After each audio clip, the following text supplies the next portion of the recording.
ഒടുവിൽ ജയ്യുടെ അഭിപ്രായം ഡാനി ഉൾക്കൊണ്ടിരിക്കുന്നു. വീട്ടിൽ വീണ്ടും പെയിന്റിംഗ് ആരംഭിച്ചിരിക്കുന്നു. ജയ് നിർദ്ദേശിച്ചതുപോലെ പൂർണ്ണമായും ആർട്ട് ഗാലറി ജോലി ഉപേക്ഷിച്ചുകൊണ്ടല്ലെങ്കിൽ തന്നെ സ്വയം തന്റെ ചിത്രം വരച്ചുകൊണ്ടിരിക്കുന്ന ഡാനിയലേക്ക് അടുത്ത് വന്ന് കംപ്ലീറ്റ് ആയിട്ടില്ലാത്ത ചിത്രം കണ്ടിട്ട് ഇനി പെയിന്റിങ്ങിൽ മാത്രം ശ്രദ്ധിക്കാൻ പറയുന്നെങ്കിലും അത് വകവയ്ക്കാതെ ആദ്യമേ ലേറ്റുമായിട്ടുള്ള ഡീലിന്റെ കാര്യത്തിൽ ഒരു തീരുമാനമാകട്ടെ എന്ന് നിൽക്കുമ്പോൾ ജയ് തന്റെ ഫോൺ എടുത്ത ഡീലിങ്ങിനെ കുറിച്ച് കാണിക്കുമ്പോൾ ഡാനിക്ക് ഒട്ടും വിശ്വാസം വരുന്നില്ല. അത്രയും പണത്തിന്റെ ഡീലിംഗ് എങ്ങനെയെന്നത്. ഓരോ ആംബ്യൂളിനും $1 മില്യൺ വാഗ്ദാനം ചെയ്ത ലൈറ്റിന് ജയ് കൊടുക്കാൻ പോകുന്നത് 50 എണ്ണമാണ്. അപ്പോൾ എത്ര $1 മില്യൺ ആണെന്ന് പറയണ്ടല്ലോ. ആ സംഖ്യ കണ്ട് ഡാനി അന്തിച്ചു നിൽക്കുമ്പോൾ ചാർലി എത്തി തന്നെ സ്കേറ്റ് പാർക്കിലേക്ക് ഡ്രോപ്പ് ചെയ്യാനായി ചോദിക്കുന്നതിനെ തുടർന്ന് ബ്രൂക്കുമായുള്ള ഡേറ്റിംഗ് ആണെന്ന് ഇരുവരും മനസ്സിലാക്കി ജയ് കൊണ്ടുവിടാനായി പോകുന്നു. കഴിഞ്ഞ ദിവസമല്ലേ ചാർലിക്ക് ഒരു പുതിയ കാർ തന്നെ ജയ് വാങ്ങിക്കൊടുത്തത്. പിന്നെ എന്തിനാണ് ഇനിയും മറ്റുള്ളവരെ ആശ്രയിക്കുന്നതെന്ന് ചിന്തിക്കുമ്പോൾ വണ്ടി ഓടിക്കുന്നതായി കാണുന്നത് ചാർലി തന്നെയാണ്. സൈഡിലായി ഒരു എസ്കോർട്ടിന് ജയ് ഉണ്ടെന്നേ ഉള്ളൂ. ചാർലിക്ക് പൂർണ്ണമായി വഴങ്ങാത്തത് കൊണ്ട് തന്നെ ഓടിക്കുമ്പോൾ നിലവിലൊരാൾ കൂടെ വേണം. അതാണ് കാര്യം. അങ്ങനെ ഡേറ്റിങ്ങിന് നെർവസ് ആയിട്ടുള്ള ചാർലിയെ പാർക്കിൽ ഡ്രോപ്പ് ചെയ്ത് ജയ് നേരെ വെയർ ഹൗസിലെ ബോക്സിനടുത്തേക്ക് എത്തി അവിടെ നിൽപ്പുള്ള ലൈറ്റിന് ആ 50 ആംബ്യൂൾസ് നൽകുകയാണ്. $50 മില്യൺ ഡീൽ. ലൈറ്റ് ഒരുങ്ങിച്ചുള്ളനായി തൻ്റെ ലഗേജും ഒക്കെ എടുത്താണ് എത്തിയിരിക്കുന്നത്. കാര്യം പേരൊന്നുമല്ല, ഒരു നാടുവിടൽ അല്ല, പ്രപഞ്ചം വിടലാണ്. തൻ്റെ ഇച്ഛയ്ക്കുള്ള ഒരു ലോകത്തെത്തി അവിടെ കഴിയുക എന്ന ഉദ്ദേശത്തോടെയാണ് ലൈറ്റ്. തിരിച്ചിനിയൊരു വരവിനെക്കുറിച്ച് ആലോചിക്കുന്നില്ല. താൻ പോയി കഴിഞ്ഞ് എന്തായാലും ബോക്സ് സീൽ ചെയ്യുമെന്നറിയാവുന്ന ലൈറ്റ് ജയ് ആ ലോകത്തെത്തിയിട്ടുള്ളത് ഡാനിയലെ കാരണമല്ലേ എന്നും സ്വന്തം ലോകത്ത് ജീവിക്കാൻ പറ്റാതെ പോയ ജീവിതം ജീവിക്കാനല്ലേ ഇവിടെ എത്തിയത് എന്ന് കറക്റ്റായി ഗസ് ചെയ്യുന്നത് കണ്ട് മറുപടി കൊടുക്കാതെ സുരക്ഷിതമായി ആഗ്രഹിക്കുന്ന സ്ഥലത്തേക്ക് എത്തിപ്പെടട്ടെ എന്നാശംസിച്ച് യാത്ര അയക്കുകയാണ്. സത്യം പറഞ്ഞാൽ ബോക്സ് നിർമ്മാണത്തിലുള്ള ഒരാൾക്ക് പോലും അറിയാത്ത, തനിക്ക് മാത്രം അറിയാവുന്ന ബോക്സിൻ്റെ കൺട്രോൾ സീക്രട്ട് ജയ് പറഞ്ഞു കൊടുത്തിട്ടുള്ളത് ഈ ലൈറ്റിനോട് മാത്രമാണ്. മറുതലയ്ക്കൽ ജെയ്സൺ അമാൻഡയോടൊപ്പം അതേപ്പറ്റി സ്വയം കണ്ടുപിടിച്ചുകൊണ്ടിരിക്കുന്നു.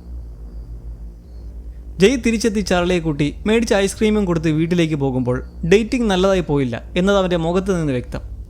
എന്നാൽ ജെയ്സൺ ഏറെ ശ്രദ്ധ പുലർത്തുന്നതും ജയ് ശ്രദ്ധിക്കാതെ പോയതുമായ ഒന്ന്, ചാർലിയുടെ നട്ട്സിനോടുള്ള അലർജി. അത് പണിയായിരിക്കുന്നു. നട്ട്സ് അടങ്ങിയ ഐസ്ക്രീം കഴിച്ചുടൻ അലർജി മൂലം ശ്വാസം മുട്ടലിൽ വെപ്രാളപ്പെടുന്നത് കണ്ട് ജയ്ക്ക് എന്ത് ചെയ്യണമെന്നറിയാതെ ചാർലിയോട് തന്നെ ചോദിച്ചുകൊണ്ട് ഇരിക്കുന്ന ഇഞ്ചക്ഷൻ എടുത്ത് കുത്തിവെക്കുന്നതിനെ തുടർന്ന് കുറച്ച് ശാന്തമാവുന്നത് കണ്ട് ആശുപത്രിയിലേക്ക് എത്തിക്കുന്നു. ഡാനിയൽ ഇതറിഞ്ഞ് അവിടെ എത്തി ഇതെങ്ങനെ സംഭവിച്ചെന്ന് തിരക്കുന്നെങ്കിലും മെനയാൻ വലിയ കള്ളങ്ങളൊന്നും ജയുടെ പക്കലില്ല. ഞാനത് ഓർത്തില്ല എന്ന മാത്രം മറുപടിയിൽ ഇത്ര വലിയൊരു പ്രശ്നം ഉണ്ടാകാനുള്ള കാരണത്തെക്കുറിച്ച് പറയുമ്പോൾ ഡാനിയലേക്ക് അത് ഒട്ടും ഉൾക്കൊള്ളാൻ കഴിയുന്നില്ല. ഒരു മകനെ നഷ്ടപ്പെട്ട ശേഷം പൊന്നെ പോലെ കൊണ്ടു നടക്കുന്ന മകന്റെ കാര്യത്തിൽ ഇത്ര പെട്ടെന്നുള്ള അശ്രദ്ധ അക്സെപ്റ്റ് ചെയ്യാൻ കഴിയാതിരിക്കുന്ന ഡാനിയെ ജയ് പിടിച്ച് ആശ്വസിപ്പിക്കുമ്പോൾ കയ്യിൽ പാടുകൾ കാണുകയാണ്. ലാവൻഡർ ഫെറി ഡോസുകൾ ഇഞ്ചക്ട് ചെയ്ത പാടുകൾ. സിറിഞ്ച് പാട് കാണുന്ന ഡാനിക്ക് സ്വാഭാവികമായും ആദ്യം വരുന്ന സംശയം എന്തായിരിക്കുമെന്ന് നിങ്ങൾക്കറിയാലോ. ശേഷമുള്ള രാത്രിയിൽ മറ്റൊരു അസാധാരണമായ കാര്യം കൂടി ഡാനി കാണാനിടയാവുന്നു. പതിവില്ലാത്തൊരു ശീലം, നൂല് വെച്ച് പല്ലിനിടയിൽ വൃത്തിയാക്കുന്ന പരിപാടി. ഡാനിയലേക്ക് ജയുടെ പെട്ടെന്നുള്ള ചില മാറ്റങ്ങളിൽ ആകുലതപ്പെടാൻ ആരംഭിക്കുമ്പോൾ ഷിക്കാഗോയുടെ സ്ഥാനത്ത് കാട് പിടിച്ചൊരു മേഖലയുള്ള ഡയമെൻഷനിലാണ് ജെയ്സണും അമാൻഡയും ഉള്ളത്. ഇങ്ങനെ ലക്ഷ്യത്തിന് വിദൂരമായ ശ്രമങ്ങൾ മൂലം ആംബ്യൂൾസും നഷ്ടമായിക്കൊണ്ടിരിക്കുകയാണ്. ജെയ്സൺ ബ്ലെയർ കൊടുത്ത നോട്ടിൽ ഇത്തവണ ദ വില്ലേജ് ടാപ്പ് ബാറിനെ പറ്റി എഴുതി കടക്കാനൊരുങ്ങുന്നു. കാരണം എല്ലാത്തിൻ്റെയും തുടക്കം അവിടെ നിന്നും ഇറങ്ങി വരുന്ന വഴിയായിരുന്നല്ലോ. മാത്രമല്ല ഇനിയും സ്വന്തം വീട്ടിലേക്ക് പോയി ശരിയായ ലോകം തന്നെയാണോ നോക്കുന്നത് പന്തിയല്ല. തലനാരിഴയ്ക്കാണ് മുൻപ് പോലീസിൻ്റെ പിടിയിൽ നിന്നും രക്ഷപ്പെട്ടത്. ബാർ കൃത്യമാണെങ്കിൽ ലോകവും കൃത്യമെന്നർത്ഥം.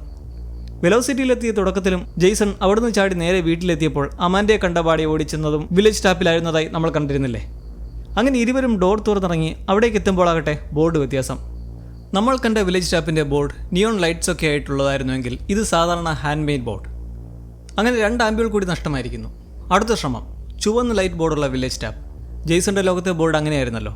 എത്തുമ്പോൾ ബോർഡ് സെയിം തന്നെ, പക്ഷേ എതിർവശം ഒരു കോഫി ഷോപ്പ്. തൻ്റെ ലോകത്തെ ഈ ബാറിന് എതിർവശത്തുള്ള ഒരു വൈൻ ഷോപ്പാണ്. അങ്ങനെ എഴുതി കൃത്യമായി എത്തിയിരിക്കുകയാണ്. എന്നാൽ വൈൻ ഷോപ്പ് എതിർവശമുള്ള വില്ലേജ് ടാപ്പിൻ്റെ എത്ര ലോകം കാണുമെന്നത് അടുത്തൊരു തലവേദനയാണ്. നേരെ വീടിനടുത്തെത്തുമ്പോൾ ജെയ്സൺ കാണുന്നത് ചുവന്ന വാതിലുള്ളത്. പുറത്തിറങ്ങി വരുന്നതോ സ്വന്തം ഭാര്യയുമല്ല, സ്വന്തം പട്ടിയുമല്ല. നിരാശരായി വീണ്ടും തിരികെ ബോക്സിലേക്ക്. വീണ്ടും ആംബ്യൂൾസ് എടുത്തെത്തുന്നു. ആരുമില്ലാത്ത വീട്. വീടിന് പിറകിലെ മാക്സിൻ്റെ സ്മരണയ്ക്കായുള്ള ആ മരവുമില്ല. അപകടകരമായ ലോകത്തെത്തുന്നതിനേക്കാൾ കഷ്ടം ശരിയല്ലാത്ത ഷിക്കാഗോയിലേക്ക് പ്രതീക്ഷയോടെ എത്തുന്നുവെന്ന നിരാശയിൽ വീണ്ടും ഉടനെ ബോക്സിലേക്ക് പോകാൻ തോന്നുന്നില്ലെന്നതിനാൽ ഇരുവരും ആ ലോകത്തിലെ ഒരു ഹോട്ടലിൽ തങ്ങാമെന്ന തീരുമാനത്തിൽ ചെക്ക് ഇൻ ചെയ്ത് അവിടെയെല്ലാം ഒന്ന് കറങ്ങി കുറച്ചൊന്ന് റിലാക്സ്ഡായി നല്ല ടേസ്റ്റി ഫുഡ്സൊക്കെ അടിച്ച് ഡിന്നർ ടൈമിൽ ചിറ്റ്ചാറ്റിലാണ് ഇരുവരും. ആ ലോകത്തെ അമാൻഡയെ കണ്ടെത്തിയെന്നുള്ള ജെയ്സന്റെ ചോദ്യത്തിന് അമാൻഡയുടെ രസകരമായ മറുപടി, ഇവിടെ തെറാപ്പിസ്റ്റ് അല്ലെന്നും വൈറ്റ് കാസിലിൻ്റെ മാനേജറെന്നും. ലോകത്തിലെ ആദ്യ ഫാസ്റ്റ് ഫുഡ് റെസ്റ്റോറൻ്റ് എന്നറിയപ്പെടുന്ന ഒന്നാണ് വൈറ്റ് കാസിൽ. കടന്നു പോകുന്ന ദുസ്വപ്നങ്ങളിൽ നിന്നും താൽക്കാലിക മുക്തിക്കായി ഇരുവരും ഡാൻസും പാട്ടുമൊക്കെ പൂസായി എൻജോയ് ചെയ്ത ശേഷം തിരികെ നടന്നൊരു വണ്ടിയുടെ കുറുകെ ചാടി റൂമിലേക്ക് വന്ന് കിടക്കുന്നു. ചുവന്ന പ്രകാശമുള്ള മൈൽ ഷെയർ ഹോട്ടലിൽ. ഹോട്ടലിന്റെ പേര് പറഞ്ഞത് മറ്റൊന്നും കൊണ്ടല്ല, ഇനി അതിലും എന്തെങ്കിലും ഡീറ്റെയിലിംഗ് കൊണ്ടുവരുന്നോ എന്നറിയാൻ പറ്റില്ല. എവറി ഡീറ്റെയിൽസ് മാറ്റർ എന്നല്ലേ, പ്രത്യേകിച്ച് ഇതുപോലുള്ള ഡാർക്ക് മാറ്ററിൽ അത്യാവശ്യമായും. പുറത്തെ ചാറ്റൽമഴയുടെ ശബ്ദവും കേട്ടിരുവരും ആ റെഡ് ലൈറ്റിൽ കിടക്കുമ്പോൾ അമാൻഡയ്ക്ക് തൻ്റെ ലോകം തന്നെ തന്നിൽ നിന്ന് നഷ്ടപ്പെടുന്നതായുള്ളൊരു വിഷമമുണ്ട്. ജെയ്സണോട് അടുത്ത കട്ടിലേക്ക് താൻ പോയി കിടക്കണമെങ്കിൽ കിടക്കാമെന്ന് അമാൻഡ പറയുകയാണ്. കാരണം ആ ഒരകലം ഇരുവരും പാലിക്കേണ്ട ഒരു മര്യാദ എന്നൊന്നുണ്ടല്ലോ. അമാൻഡ മാറിക്കിടക്കണമെന്ന് തനിക്ക് ആഗ്രഹമില്ല, പക്ഷേ അത് അത്യാവശ്യമാണെന്ന് ഇരുവരും മാറിക്കിടന്ന് അങ്ങനെ ആ ദിവസം തീരുമ്പോൾ അടുത്തൊരു പകൽ ജെയ്സണിൻ്റെ ലോകത്ത് ജയ് ഒരു കൗൺസിലിങ്ങിന് എത്തിയിരിക്കുകയാണ്. അത് മറ്റാരുടെയും അടുത്തല്ല, ആ ലോകത്തെ അമാൻഡയുടെ അടുത്ത്. അപ്പോൾ ജെയ്സണിൻ്റെ ലോകത്തെ അമാൻഡയും സുന്ദരിയായ തെറാപ്പിസ്റ്റ് തന്നെയാണ്. നമുക്ക് ഈ വർഷനെ അമാൻ എന്ന് വിളിക്കാം. ചാർലിക്ക് അലർജിയായിരുന്ന നട്ട്സ് അടങ്ങിയ ഐസ്ക്രീം മേടിച്ചു നൽകിയ കുറ്റബോധത്താൽ അമാൻഡയ്ക്കടുത്തെത്തിയ ജയ് താൻ പരമാവധി തൻ്റെ കുടുംബത്തെ ശ്രദ്ധയോടെ മുന്നോട്ട് കൊണ്ടുപോവുകയാണെന്നും ഭാര്യയ്ക്ക് മുന്നിൽ അത് തെളിയിക്കാനുള്ള എന്തെങ്കിലും വിധമുണ്ടോ എന്നും മനസ്സ് തുറക്കുമ്പോൾ ജയ്യുടെ യഥാർത്ഥ ലോകത്തെ പങ്കാളിയുടെ മറ്റൊരു വെർഷൻ ഒരു ഉപദേശം നൽകുകയാണ്. നിങ്ങളുടെ ഭാര്യയ്ക്ക് സന്തോഷമുണ്ടാക്കുന്ന തരത്തിൽ എന്തെങ്കിലും ഒരു മികച്ച പ്രണയ സമ്മാനം നൽകുക. ഡാനിയലെ ആകട്ടെ ബ്ലെയറിനോട് മനസ്സ് തുറക്കുന്നു. പെട്ടെന്ന് വന്നു ചേർന്ന $1 മില്യൺ ക്യാഷിനെക്കുറിച്ചും മുമ്പത്തേതിൽ നിന്നും വൃത്തിമാനും പണക്കാരനും ഞരമ്പുരുമായിരിക്കുന്നു എന്നുള്ള ഡാനിയുടെ കണ്ടെത്തുകളെ ചൂണ്ടിക്കാട്ടുമ്പോൾ അത് നല്ലതല്ലേ എന്ന ബ്ലെയറുടെ ചോദ്യത്തിന് എന്നാൽ ചാർലിക്കുണ്ടായ സംഭവത്തെക്കുറിച്ചും പെട്ടെന്ന് വരുന്ന ശീലങ്ങളും കയ്യിലെ സിറിഞ്ചിന്റെ പാടുകളും അലട്ടുന്നതായും രാത്രിയിൽ പുറത്തേക്ക് യാത്രകളുണ്ടെന്നും അറിയിക്കുമ്പോൾ ബ്ലെയറും ഡാനിയെ പോലെ തന്നെ ലഹരിക്കടിമയാണോ എന്ന സംശയത്തിൽ ഇനി രാത്രി യാത്രയിൽ ഒന്ന് പിന്തുടരാനായി നിർദ്ദേശിക്കുന്നു. എങ്ങോട്ടാ പോകുന്നതെന്നറിയാലോ. രാത്രി ബോക്സിനടുത്തേക്ക് കാണാൻ പോകുന്ന വഴിക്ക് ജയ്യെ പിന്തുടർന്ന് ഡാനി എത്തിയാൽ തീർന്ന കാര്യം. അങ്ങനെ അമാനിൻ്റെ ഉപദേശത്തിൽ ഒരു ചെറിയ സർപ്രൈസിനായി രാത്രിയിൽ ഡാനിയലെ ഒരുക്കി കണ്ണുകെട്ടിക്കൊണ്ടു പോവുകയാണ്. ഒരു സർപ്രൈസ് കൊടുക്കാൻ കൊണ്ടെത്തിക്കുന്നത് വേറെ എവിടെയുമല്ല, ഡാനിയലയുടെ തന്നെ ആർട്ട് ഗാലറിയിലേക്ക്. അവിടെ ചാരിറ്റി ലേലത്തിനായി വെച്ചിട്ടുള്ള ചിത്രങ്ങളിലൊന്ന് ഡാനിയല വരയ്ക്കുന്നതായി തുടക്കത്തിൽ നമ്മൾ കണ്ട ആ ചിത്രം. അതാണ് ജയുടെ സർപ്രൈസ്. ഇത് കണ്ടവിടെ അപ്സെറ്റായി വീട്ടിലേക്ക് കൊണ്ടുപോകാൻ പറയുന്നത് കണ്ട് തിരികെ പോകുമ്പോൾ നമ്മൾ അറിയുകയാണ് ആ സർപ്രൈസ് ഡാനിക്ക് എത്ര വലിയ വിഷമമാണ് ഉണ്ടാക്കിയിട്ടുള്ളതെന്ന്. ഒന്നാമത് ജയുടെ നിർബന്ധം കൊണ്ട് വീണ്ടും വരയ്ക്കാമെന്ന് തുടങ്ങിയ ചിത്രം പൂർത്തീകരിച്ചിട്ട് പോലുമില്ലാത്തൊരു ചിത്രം കൊണ്ട് തൂക്കി. താൻ പ്രൈവറ്റായി സൂക്ഷിക്കാൻ ആഗ്രഹിച്ച ചിത്രം പബ്ലിക്കാക്കി. വിൽക്കില്ലെന്ന് തീരുമാനിച്ചിരുന്ന ചിത്രം ഇങ്ങനെ ലേലത്തിൽ വെച്ചതുകൊണ്ടുണ്ടായ ദേഷ്യത്തിലും സങ്കടത്തിലും ഇരിക്കുന്ന ഡാനിയെ സമാധാനിപ്പിക്കാൻ ശ്രമിക്കുന്ന ജയുടെ വാക്കുകളെല്ലാം ഡാനിയുടെ വിഷമത്തിൻ്റെ ആക്കം കൂട്ടുന്നതേയുള്ളൂ. അങ്ങനെ വീട്ടിൽ ഡ്രോപ്പ് ചെയ്ത് ജയ് നേരെ വണ്ടി ഓടിച്ചു പോകുന്നത് കണ്ട് ബ്ലെയർ പറഞ്ഞ പ്രകാരം മറ്റൊരു വണ്ടിയെടുത്ത് ഡാനിയല പിറകെ വെച്ച് പിടിക്കുന്നു. കുടുംബത്തിൽ 2 കാറുണ്ടായാലുള്ള പ്രശ്നം കണ്ടില്ലേ.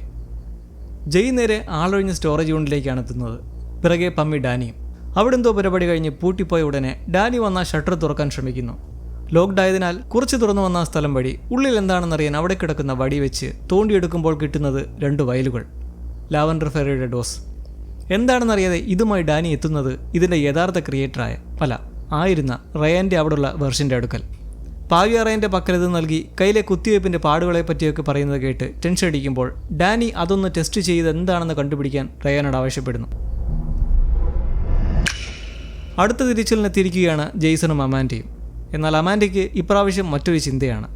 ഇപ്രാവശ്യം താൻ തൻ്റെ വഴിക്കൊന്ന് സഞ്ചരിക്കട്ടെ എന്നും രാത്രി തിരികെ ഇവിടെ വെച്ച് തന്നെ കാണാമെന്നും പറഞ്ഞ് ഇരുവരും സ്പ്ലിറ്റ് ആകുമ്പോൾ ജെയ്സൺ നടന്നു ചെല്ലുന്നത് ഒരു ആർട്ട് ഗാലറിയിലേക്ക്.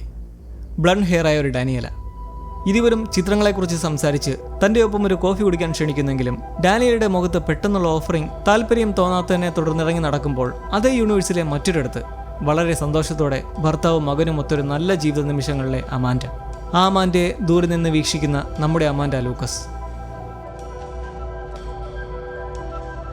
രാത്രി ബോക്സിനടുക്കലേക്ക് എത്തി ഇരുവരും ആംബ്യൂൾസും ഓപ്ഷൻസും ഉടൻ കഴിയുമെന്ന അവസ്ഥ പങ്കുവച്ച് വീണ്ടും യാത്രകൾ കഴിഞ്ഞുള്ള മറ്റൊരു രാത്രി ആ ലോകത്തെ ഹോട്ടലിൽ തങ്ങുന്നു. ഇപ്രാവശ്യം നീലപ്രകാശമുള്ള മൈൽ ഷെയർ.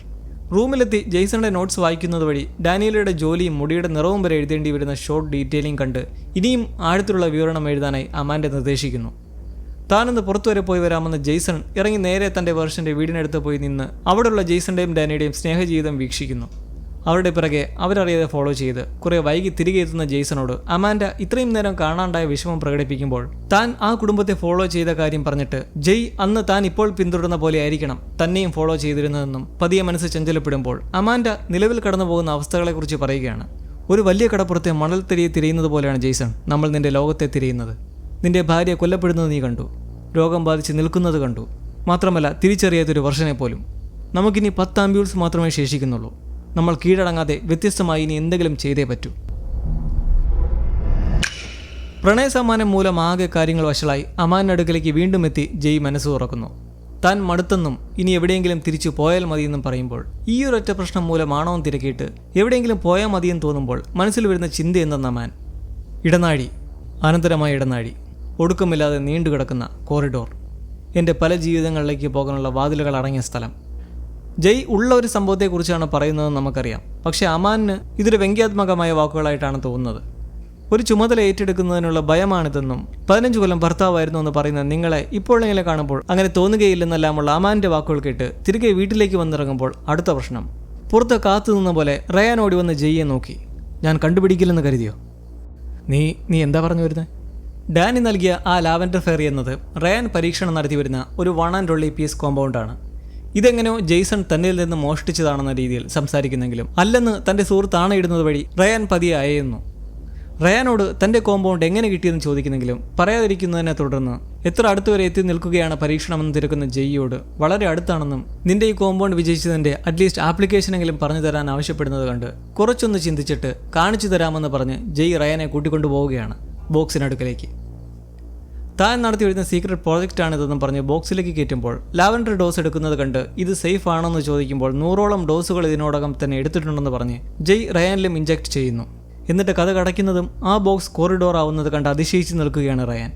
അവിശ്വസനീയമായി നിന്നുകൊണ്ട് ചോദിക്കുകയാണ്, ജെയ്സൺ എന്താണിത്? മനസ്സ് മുന്നിൽ കാണിച്ചുകൊണ്ട് വ്യക്തമാക്കാൻ ശ്രമിക്കുന്ന എന്നാൽ പരിണാമം സംഭവിച്ചിട്ടില്ലാത്ത തലച്ചോറിന് മനസ്സിലാക്കാൻ കഴിയാത്ത ഒരു മാനിഫെസ്റ്റേഷൻ, സാക്ഷാത്കാരം, അതാണിത്. മുൻപൊരിക്കൽ ജെയ്സൺ അമാൻഡോയുടെ പറഞ്ഞ അതേ ഡയലോഗ്. അങ്ങനെ ഇത് സൂപ്പർ പൊസിഷൻ ആണെന്നും മൈൻഡും കോൺഷ്യസ്നെസ്സും എല്ലാം ശാന്തമാക്കി തുറക്കേണ്ട ഡോറുകളാണ് ചുറ്റുമുള്ളതെന്നെല്ലാം പറഞ്ഞിട്ട് ജയ് ഒരു നിമിഷം ഒന്ന് ആലോചിച്ചിട്ട് കഥ തുറക്കുകയാണ്. ഇറങ്ങി നടന്നു നോക്കുമ്പോൾ നോർത്തേൺ ലൈറ്റ്സിൻ്റെ പ്രഭാവമുള്ള മനോഹരമായൊരു ഷിക്കാഗോ. എങ്ങനെയാണ് ഇവിടെ എത്തിയെന്ന് റയൻ ചോദിക്കുമ്പോൾ ജയ് പറയുകയാണ് തൻ്റെ സുഹൃത്തിന് കാണാൻ ഇഷ്ടമുള്ള പോലത്തെ ഒരു സ്ഥലം ആലോചിച്ചുകൊണ്ടാണ് തുറന്നതെന്ന്. കാഴ്ചകളൊന്നും വിശ്വസിക്കാനാകാതെ കരഞ്ഞു പോകുന്ന രീതിയിൽ നിൽക്കുന്ന റയാനോട് ഫോൺ ചോദിച്ചൊരു ഫോട്ടോ എടുക്കാമെന്ന് പറഞ്ഞ് പതിയെ പിറകിലേക്ക് നീങ്ങുമ്പോൾ താൻ കരുതിയിരുന്നത് ഈ കോമ്പൗണ്ട് നിർമ്മിക്കാൻ ലോകത്തിൽ തന്നെ വേറെ ആരുമില്ല എന്നായിരുന്നു റയാൻ പറയുമ്പോൾ ഇതുപോലെ വേറെയും കുറേ ലോകങ്ങളുണ്ടെന്നും അതിൽ കുറേ റയാൻ ഉണ്ടെന്നും ജെയ്സൺ. ഇത് കേൾക്കുന്നുടനെ ചെറിയ സംശയം വന്ന് തിരിയുമ്പോൾ ജെയ്സൺ കഥകനടുത്തായി നിൽക്കുകയാണ്. നീ എനിക്കറിയാവുന്ന ജെയ്സൺ അല്ല, ശരിയല്ലേ? അതേ എന്ന് തലയാട്ടുമ്പോൾ ഞാൻ നിനക്ക് പ്രശ്നമൊന്നും ഉണ്ടാക്കില്ലെന്ന് പറഞ്ഞ് ഡോറിനടുക്കിലേക്ക് വെപ്രാളപ്പെട്ട് വരുന്നതും ജയ് അകത്ത് കയറി ബോക്സിൻ്റെ ഡോർ ക്ലോസ് ചെയ്യുകയാണ്. ഏറ്റവും ഭയാനകമായ ഒരു ദുസ്വപ്നത്തിലേക്ക് റയാൻ. സത്യം മൊത്തം അറിഞ്ഞ റയാൻ ഇനിയും താൻ നിൽക്കുന്ന ലോകത്തുണ്ടായ ലാഭത്താണെന്ന പൂർണ്ണ ബോധ്യത്താൽ റയാനെ തിരിച്ചുവരവില്ലാത്ത ഒരിടത്തേക്ക് പറഞ്ഞുവിട്ട ശേഷം തിരികെ ലോകത്തെത്തുന്നതും റയാൻ്റെ ഫോൺ റിംഗ് ചെയ്യുന്നു. നോക്കുമ്പോൾ അത് ഡാനിയൽ അഡസൻ. ജയ്ക്ക് കാര്യങ്ങൾ ഏകദേശം പിടികിട്ടി വീട്ടിൽ പോകാതെ വണ്ടിയിൽ കിടന്ന് മയങ്ങും നേരം ഒരു വണ്ടി എതിരെ വരുന്നു. അത് ലൈറ്റിൻ്റെ ആളാണ്. മുൻപ് പറഞ്ഞ ബോക്സ് സീലിങ്ങിന് ആളെ സെറ്റാക്കിയാണ് അപ്പോൾ ലൈറ്റ് യൂണിവേഴ്സ് ചുറ്റാൻ പോയിരിക്കുന്നത്. അങ്ങനെ ജയുടെ നേതൃത്വത്തിൽ ലൈറ്റിൻ്റെ കൂട്ടാളികൾ ചേർന്ന ബോക്സ് സീൽ ചെയ്യുന്നു, അതിൻ്റെ വാതിൽ പൂർണ്ണമായും അടയ്ക്കുന്നത് വഴി. ഒരു വാതിലില്ലാത്ത ബോക്സ് വഴി ജെയ്സൺ ഇനി എങ്ങനെ തൻ്റെ സ്വന്തം ലോകത്തേക്ക് എത്തുമെന്നൊരു പിടിയുമില്ല. അതും ഇനി അവശേഷിക്കുന്നതാകെ വിരലിലെണ്ണാവുന്ന ആംബ്യൂൾസ് കൂടി. റയനെ പോലെ അവസാനിക്കുമോ ജെയ്സൺ? കാത്തിരുന്നു കാണാം.